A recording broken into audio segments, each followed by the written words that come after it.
श्री स्वामी समर्थ नमस्कार. आपल्या यूट्यूब चॅनलवर तुमचं खूप मनापासून स्वागत करत आहे. तुमच्या मनातील सर्व चांगल्या इच्छा स्वामी महाराज पूर्ण करो ही स्वामींच्या चरणी प्रार्थना करते आणि आजच्या नवीन व्हिडिओला सुरुवात करते. तर पहा, आज आहे 1 जानेवारी आणि या दिवशी वार आलेला आहे गुरुवार. गुरुवार हा आपल्या स्वामींचा वार आहे, त्यामुळे या दिवसाची सुरुवात अगदी पवित्र दिवसाने झालेली आहे.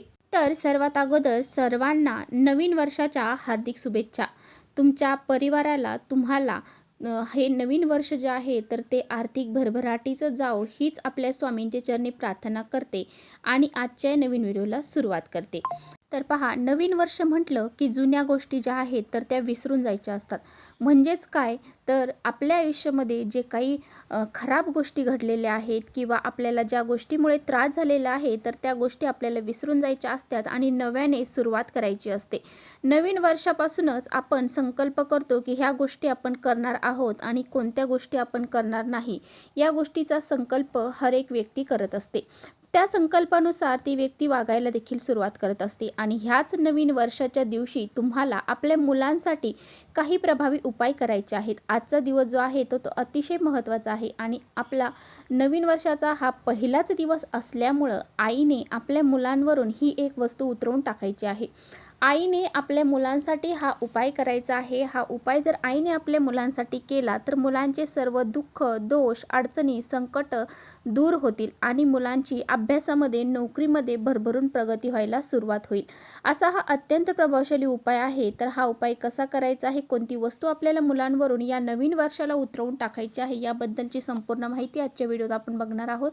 त्यामुळे तुम्ही पुढे व्हिडिओ स्किप न करता शेवटपर्यंत नक्की बघा, जेणेकरून तुमच्यापर्यंत योग्य ती माहिती पोहोचेल. आपल्या चॅनलवर नवीन असाल तर चॅनलला सबस्क्राईब करा आणि असेच नवनवीन माहितीपूर्ण व्हिडिओ पाहण्यासाठी बेल आयकॉनला प्रेस करा, म्हणजे मी जेव्हा कधी नवीन व्हिडिओ अपलोड करेन त्याचं नोटिफिकेशन सर्वात अगोदर तुम्हाला भेटेल आणि तुम्ही एकही व्हिडिओ मिस करणार नाही. त्याचबरोबर श्री स्वामी समर्थ लिहायला अजिबात विसरू नका. आजचा दिवस खूप महत्त्वाचा आहे. आजचा दिवसाची सुरुवातच स्वामींच्या वारांनी झालेली आहे, त्यामुळे या दिवशी श्री स्वामी समर्थ लिहायला अजिबात विसरू नका. तर पहा, जो काही उपाय आपण सांगणार आहोत तर हा उपाय तुम्हाला आज संध्याकाळी करायचा आहे. आज संध्याकाळी 6 वाजल्यापासून ते रात्री 12 वाजेपर्यंत हा प्रभावी उपाय तुम्ही कधीही करू शकता. तर पहा, नवीन वर्ष हे सुरू झालेलं आहे. 2025 हे संपलेलं आहे आणि 2026 हे वर्ष चालू झालेलं आहे. त्यामुळे आपल्या जीवनामध्ये आपल्याला ज्या काही गोष्टी करायच्या आहेत तर त्यासाठी प्रयत्न हे आपल्याला तर करायचेच असतात. परंतु असे काही विशिष्ट दिवस असतात, त्या दिवशी काही प्रभावी उपाय देखील करायचे असतात, जेणेकरून आपल्या प्रयत्नाला नशिबाची साथ मिळेल आणि आपली प्रगती व्हायला सुरुवात होईल.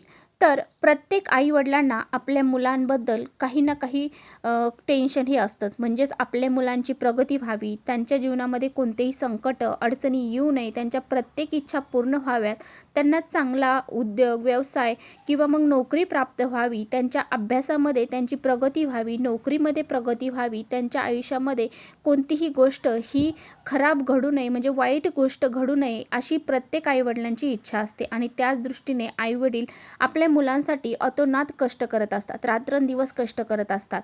तर पहा, कधी कधी काय होतं की आपल्या मुलांना कोणाची तरी नजर लागली जाते आणि त्यामुळे आपले मुलं हे खूप चांगला अभ्यास जरी करत असले तरीसुद्धा अचानक त्यांचा अभ्यास करणं बंद होतं किंवा त्यांचं मन अभ्यासामध्ये लागत नाही किंवा मुलं हट्टीपणा करायला लागतात, चिडचिडेपणा करायला लागतात आणि आईवडिलांचं ऐकत नाही, वाईट संगतीला लागतात. अशा वेळेस आईवडिलांना खूप टेन्शन असतं आणि आईवडिलांना आपली मुलं ही चांगल्या मार्गावर लागावी, आपल्या मुलांची प्रगती व्हावी हे सारखं सारखं वाटत असतं.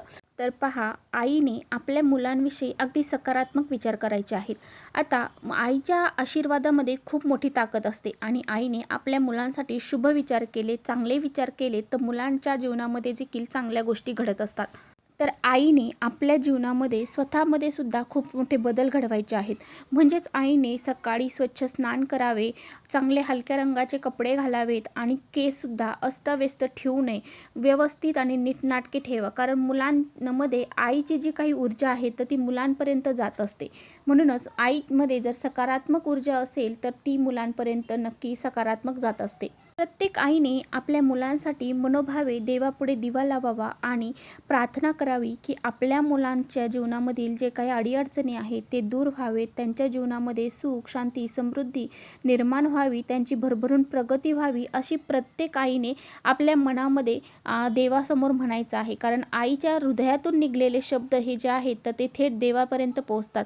मुलांसाठी ते निघलेले फक्त शब्द नसतात, तर ती एक हृदयापासून निघलेली एक प्रकारची काळजी असते आणि तीच देवांपर्यंत पोहोचते. म्हणून देवांना प्रार्थना करायची आहे.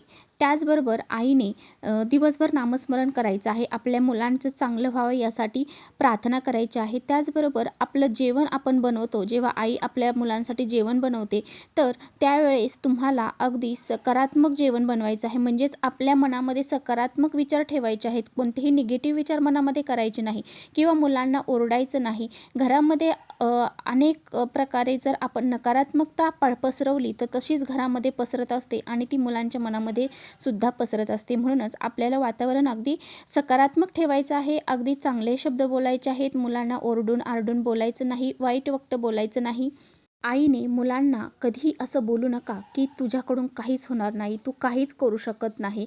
असे काही जे उच्चार आहेत किंवा काही शब्द आहेत तर ते आशीर्वादात देखील बदलतात. म्हणून आईने असे शब्द पहिल्याच दिवशी कधीही काढू नये. ज्यावेळेस आई तुळशीला पाणी घालते त्यावेळेस मुलांची नावं घेऊन मुलांच्या भविष्याची प्रार्थना करायची आहे. सूर्याला जल देताना देखील मुलांची नावं घेऊन मुलांच्या उज्ज्वल भविष्यासाठी प्रार्थना करायची आहे.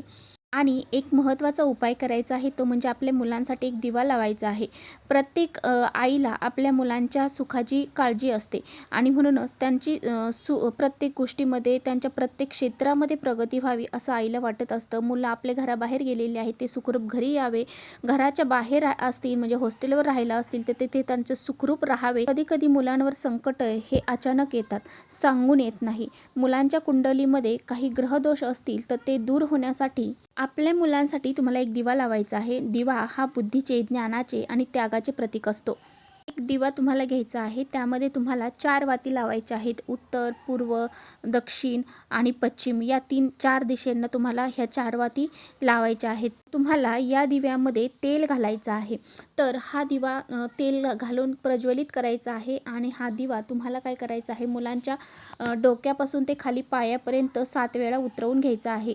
हा 7 वेळा उतरवून झाल्यानंतर हा दिवा तुम्हाला तुमच्या देवघरामध्ये ठेवायचा आहे आणि अशा पद्धतीने हा एक छोटासा उपाय तुम्हाला करायचा आहे. त्या दिवा तुम्ही ज्यावेळेस उतरवत असताल त्यावेळेस तुम्हाला मनामध्ये मुलांच्या सर्व समस्या दूर झालेल्या आहेत, मुलांची भरभरून प्रगती झालेली आहे असा सकारात्मक विचार करायचा आहे आणि अशा पद्धतीने हा उपाय करायचा आहे. आता दिवा जोपर्यंत जळत आहे तोपर्यंत जळू द्यायचा. त्यातला वाती शांत झाल्याच्या नंतर त्या तुम्ही निर्मल्यामध्ये टाकून देऊ शकता किंवा मग त्यामध्ये 1-2 कापराच्या वाती टाकून तो तुम्ही जाळून सुद्धा टाकू शकता. हा ज्यावेळेस तुम्ही दिवा उतरवला आहे त्यानंतर तुम्हाला तिथेच बसायचं आहे देवघरासमोर आणि एक वेळा गणपती अथर्वशीर्षमचं पठण करायचं आहे. आपल्या मुलांच्या जीवनातील सर्व दोष दूर झालेले आहेत. आपल्या मुलांच्या जीवनामध्ये सुख, शांती, समृद्धी, त्यांची आर्थिक भरभराट झालेली आहे, त्यांचे उज्ज्वल भविष्य हे चांगले झालेले आहे अशी प्रार्थना करायची आहे. बरोबर आपल्याला हनुमान चालिसेचं सुद्धा एकदा पठण करायचं आहे. अशा पद्धतीने हा उपाय आईने आपल्या मुलांसाठी करायचा आहे. आता आईला जर काही प्रॉब्लेम असेल तर आईच्या ऐवजी घरातील इतर कुणीही हा उपाय केला तरीसुद्धा चालेल. वडिलांनी केला, आजींनी केला किंवा घरातील इतर सदस्यांनी केला तरीसुद्धा चालेल. आता तुमच्या घरामध्ये जर एक मुलगा असेल तर एक मुलासाठी एक दिवा घ्यायचा आहे. 2 मुलं असतील तर 2 मुलांसाठी तुम्हाला वेगवेगळे 2 दिवे घ्यायचे आहेत. ज्या पद्धतीने सांगितले आहे त्याच पद्धतीने तुम्हाला उतरवायचे आहेत. आता मुलं तुमची घराच्या बाहेर आहेत, बाहेरगावी शिकायला आहेत, तर मग हा उपाय कसा करायचा, तर तुम्हाला हा दिवा जो आहे तर 4ही दिशेला उतरवून घ्यायचा आहे किंवा मुलांना व्हिडिओ कॉल करायचा आहे त्यानुसार तुम्हाला करायचं आहे किंवा मुलांचा फोटो असेल तर मुलांच्या फोटोवरून उतरवून हा दिवा तुम्हाला देवघरात ठेवून जे काही तुम्हाला सेवा सांगितल्या आहेत त्या करायच्या आहेत आणि अशा पद्धतीने हा प्रभावी उपाय आज संध्याकाळी आवर्जून करायचा आहे. तर चला इथेच थांबवते. माझा व्हिडिओ आवडला असेल तर नक्की लाईक करा. चॅनलवर नवीन असाल तर चॅनलला सबस्क्राईब करा. परत तोपर्यंत श्री स्वामी समर्थ.